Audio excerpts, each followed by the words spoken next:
BD news 21।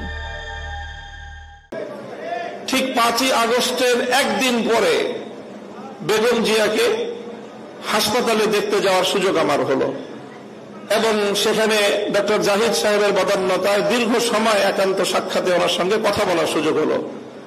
চিন্তা করেন যে মহিলা 80 বয়সে জীবন মৃত্যুর সন্ধিক্ষণে দাঁড়িয়ে যার দ্বারা এমনভাবে নিগৃহীত হয়েছেন, অপমানিত হয়েছেন, নিজের প্রিয় বাস্তুভিটতাকে ছাড়তে হয়েছে এবং জীবন মৃত্যুর মাঝামাঝি দাঁড়িয়ে বছরের পর বছর কারাগারে তাকে নিক্ষিপ্ত থেকে মৃত্যুর প্রহর গুনতে হয়েছে, যার উপর অত্যাচার এবং নির্যাতনের কোনো সীমা ছিল না, সেই বেগম জিয়া যখন জানতে পারে তার সামনে তো ঘটছিল বাংলাদেশের এই পরিবর্তন, পট পরিবর্তন, শেখ হাসিনার এই পতন, স্বাভাবিকভাবেই তখন তো তার সঙ্গে কথা বললে প্রতিক্রিয়ার মধ্যে শেখ হাসিনার কিছু পর্যালোচনা, শেখ হাসিনার শাসনামলের কিছু জুলুম নির্যাতনের কিছু বিবরণ, তার ক্ষোভ, তার দুঃখ, মর্মবেদনার কিছু গল্প উঠে আসার কথা।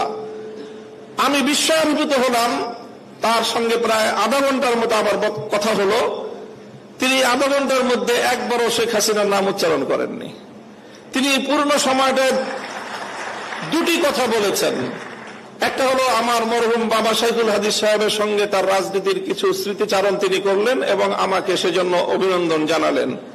আর দ্বিতীয় আরেকটি কথাই তিনি বারবার বললেন।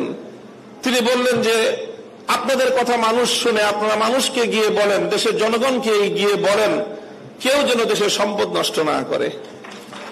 এই সম্পদটা আমাদের, গণভবন, প্রধানমন্ত্রীর কার্যালয় সহ এই রাষ্ট্র আমাদের। মানুষকে শুধু একটা কথা বলেন, যেন কেউ এই রাষ্ট্রের কোনো সম্পদ নষ্ট না করে।